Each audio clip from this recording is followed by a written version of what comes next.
Luego de Cepeda y el Pacto de San José de Flores, se produce el reacomodamiento de autoridades. El gobierno de la Confederación queda en manos de Santiago Derqui, siguiendo la sede gubernamental en Paraná. Urquiza, en tanto, vuelve a la gobernación de Entre Ríos, pero esta vez con sede en su Concepción natal. Mientras tanto, en Buenos Aires, Mitre asume como gobernador por sobre Carlos Tejedor y con la abstención obligada de los federales porteños.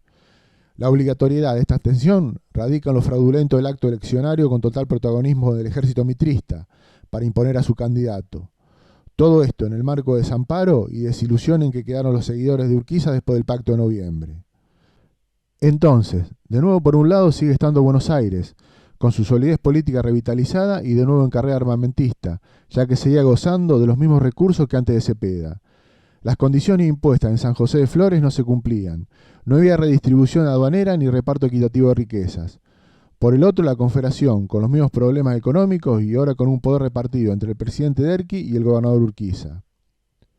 Para hacer efectiva la Unión Nacional, se necesitaba homologarla mediante la elección de diputados para el Congreso Nacional. Buenos Aires se niega a elegir autoridades de acuerdo a las normas constitucionales acordadas en San José, y lo hace según sus propias leyes, lo cual vuelve a agudizar las tensiones. Tampoco cancela las patentes diplomáticas, dando otra señal de rebeldía.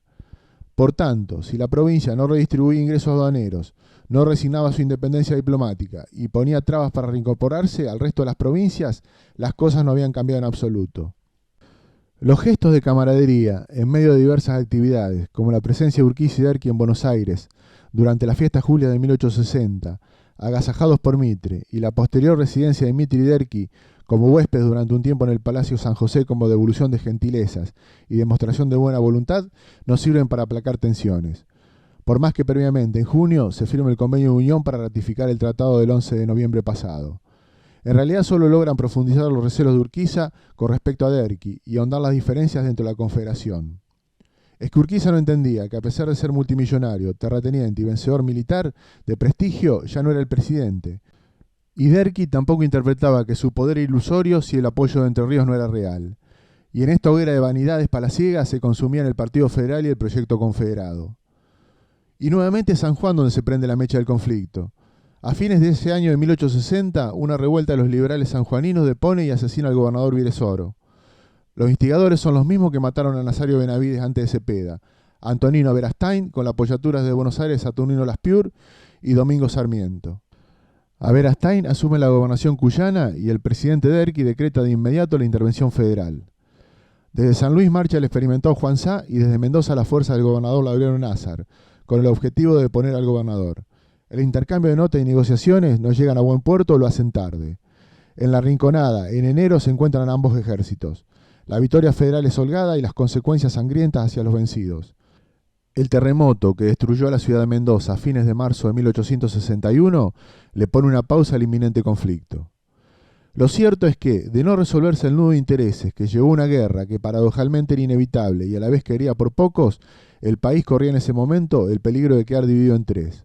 Por un lado, la República del Plata, proclamada por los sectores liberales radicalizados de Buenos Aires. Por otro, el viejo sueño segregacionista de Urquiza de la República de la Mesopotamia. Y por último el resto, donde si Derqui operaba con inteligencia desde su Córdoba natal, podría nuclear a las 11 provincias restantes en un solo bloque, claramente el más débil de los tres. El resultado de la refriega determinaría para siempre el destino del país. Solo el predominio de uno de los actores podría conducir al resto. Finalmente, cuando Derqui considera que los gestos de sedición de Buenos Aires son demasiados y da la orden a Urquiza, en su carácter de comandante jefe de las fuerzas confederadas, de disciplinar a Buenos Aires, las dudas eran más que las certezas, porque la enemistad entre Derqui y Urquiza era manifiesta, al punto que éste descubre la intención del presidente de removerlo en el cargo a favor de Juan Sá. A pesar de las aparentes pocas ganas de Urquiza, este se instala con el ejército en las cercanías de Pavón, en el mismo camino de Mitre que intentaba llegar con su ejército a San Nicolás. Las fuerzas confederadas estaban formadas por los entrerrianos, experimentados y disciplinados, y el ejército del centro, una especie de rejunte de fuerzas de las provincias del interior. En el detalle de tropas y armamentos, el ejército confederado era inferior al ejército porteño comandado por Mitre. El choque es inevitable y el resultado contra los pronósticos nuevamente favorece a la Confederación. La artillería hace estrago en la milicia porteña. Mitre queda encerrado en la estancia de Palacio sin caballada y vencido. Pero acá es cuando, sorpresivamente, Urquiza, que se había quedado a la retaguardia con su poderosa caballería de escolta, da media vuelta y emprende retiro. La sorpresa es mayor en ambos bandos. Lo cierto es que Urquiza se declara enfermo y se embarca con sus tropas a su provincia y le pone la lápida a la causa federal.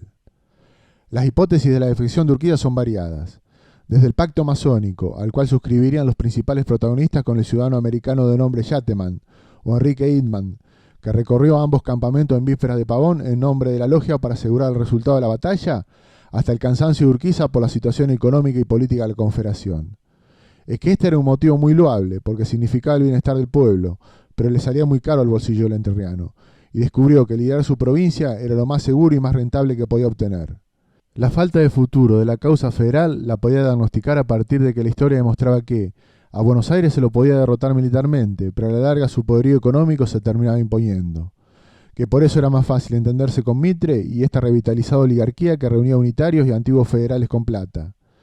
Nadie sabe qué pasó por la cabeza del general. Lo cierto es que a partir de su retirada de Pavón se empezó a consolidar un modelo económico de acumulación y exportación primaria que lo tendría como principal protagonista. Mitre, en tanto, terminaría cediendo a los pedidos de escarmiento de la línea dura encabezada por los provincianos en Buenos Aires, como Sarmiento, Marcos Paz y Vélez Arfiels, entre otros. De ahora en más, hacer oídos sordos a las plegarias y súplicas de las montoneras federales de ponerse al frente de la causa ante los atropellos del ejército mitrista fueron una constante en Urquiza. El avance y el disciplinamiento se cernía por sobre todo el país, con excepción, por supuesto, de Entre Ríos.